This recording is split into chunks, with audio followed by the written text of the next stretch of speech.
Hello बच्चे, कैसे हैं। चलो आज फिर से समझते हैं एक नई कविता क्लास 10 के आत्मतरान, जिसके लेखक है रविन्द्रनाथ ठाकुर। भारत का प्रथम लेखक जिसे नोबेल पुरस्कार मिला अपने काव्य कृति गीतांजलि के लिए। इसका मतलब भारत के ये प्रथम लेखक है जिसे नोबेल पुरस्कार मिला था अपने काव्य कृति गीतांजलि के लिए। सबसे पहले समझेंगे कि आत्मतरान कविता का क्या उद्देश्य है। इसका मतलब रविन्द्रनाथ ठाकुर या रविन्द्रनाथ टैगोर हमें इस आत्मतरान कविता के माध्यम से क्या संदेश देना चाहते हैं।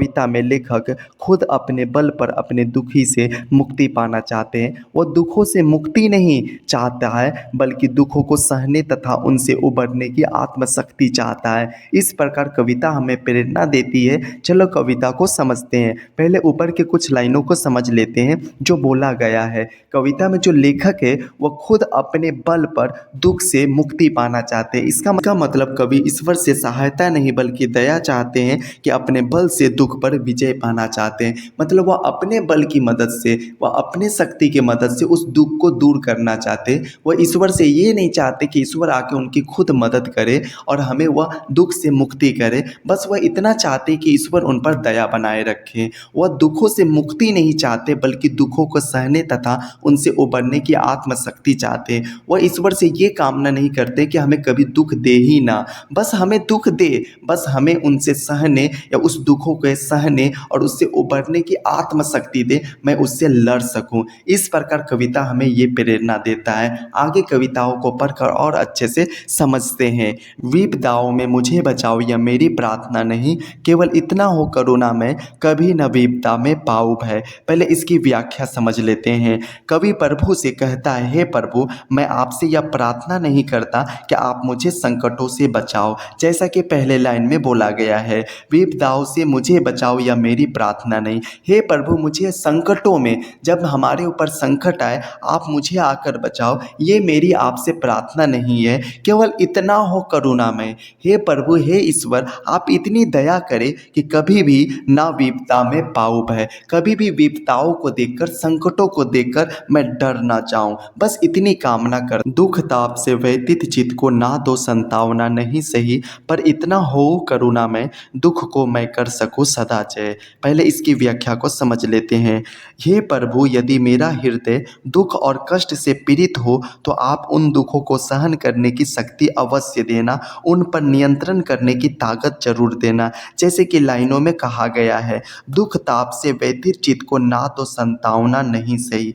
हे प्रभु, यदि हमारा हृदय दुख और कष्ट से भर गया हो या पीड़ित हो गया हो तो आप उन दुखों को सहन करने की शक्ति अवश्य दे हमें। बस आप अपनी दया बनाए रखें ताकि मैं दुख को मैं कर सकूं सदा जय, उस दुख से मुक्ति पा सकूं या उस दुख को दूर कर सकूं। बस हमें इतनी ताकत जरूर दे हे ईश्वर।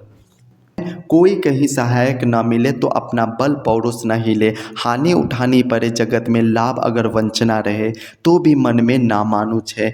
यहाँ पर पहले इसकी व्याख्या समझ लेते हैं। हे प्रभु, यदि विपत्ति में मुझे कोई सहायता करने वाला ना मिले तो कोई बात नहीं। यहाँ पर लेखक रविन्द्रनाथ ठाकुर ये बताते हैं या ईश्वर से प्रार्थना करते हैं कि हे ईश्वर, अगर हमें विपत्ति में, मुसीबत में अगर कोई सहायता करने वाला ना मिले तो भी कोई बात नहीं। मेरी प्रार्थना है कि मेरा अपना बल और पराक्रम डवाडोल ना हो। इसका मतलब मैं अपनी शक्ति पर कोई शक ना करूं और बिना डगमगाए मैं उस मुसीबत या संकटों को दूर कर सकूं। मैं विपत्ति में घबरा ना जाऊं, मेरा अपना बल ही मेरा काम आ जाए। इसका मतलब मेरा अपना शक्ति ही मेरा काम आ जाए और उस मुसीबत से दूर कर सकूं। यदि लाभ मुझे हर बार धोखा देता रहे और मुझे हानि ही हानि उठानी पड़े तो भी मैं मन में अपना सर्वनाश नहीं मानूं, मैं अपने आप को हारा हुआ नहीं मानूं, बल्कि वह अपने शक्ति से फिर से उसमें जीत सकूं। भले ही हमें बार बार हानि उठानी पड़े,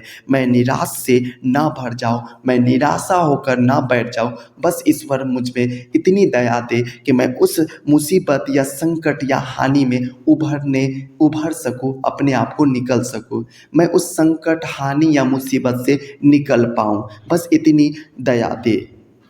मेरा त्राण करो अनुदीन, तुम या मेरी प्रार्थना नहीं, बस इतना हो करुणा में तरने की हो सकती आना में। पहले इसकी व्याख्या समझ लेते हैं। हे प्रभु, मैं नहीं चाहता कि तुम प्रतिदिन हर रोज़ हर संकट में मेरी रक्षा करो। मेरा यह निवेदन नहीं है कि आप हर रोज़ मेरी रक्षा करो, बस मेरा निवेदन यह है कि तुम मुझे हर संकट से उबरने की अविकल शक्ति दो। मतलब अलग अलग ऑप्शन दे, ताकि मैं अलग अलग तरीक़ों से हर तरह के मुसीबत या संकट से निकल सकूं। मैं स्वस्थ मन से संकट से पार उतर सकूं और उसे तैर सकूं या उसे पार कर सकूं। है मेरे भार अगर लघु करके ना दो संतावना नहीं सही, केवल इतना रखना अनुनय वहन कर सकूं इसको निर्भय। इसकी व्याख्या को समझते हैं। हे मेरे प्रभु, यदि मेरे दुख में आप मुझे तसल्ली नहीं देते तो ना दें। मैं मानता हूँ कि इससे मेरे जीवन का दुख भार कम नहीं होगा। मैं उस दुख भार को सहन कर लूँगा, परंतु आपसे विनयपूर्ण प्रार्थना यह है कि आप मुझे इस दुख को सहन करने की शक्ति दें।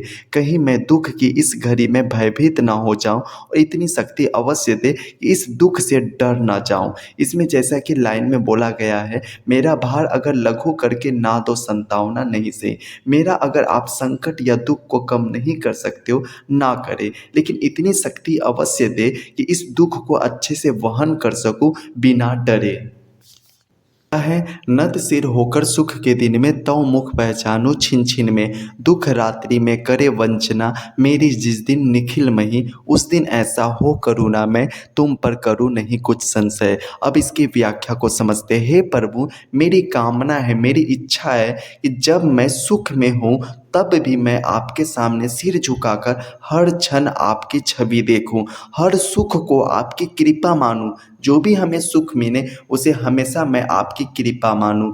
जब मैं दुख की रात्रि से घिर जाऊं, सारे संसार के लोग उस दुख में मुझे और भी पीड़ा पहुंचाए, और भी कष्ट दे, जब हमारे चारों तरफ दुख ही दुख हो, धोखा दे, तब भी हे करुणामय ईश्वर, हे दया हे तब भी हे करुणामय ईश्वर, मुझे इतनी शक्ति दो कि मैं आप पर किसी भी प्रकार का संदेह ना करूं।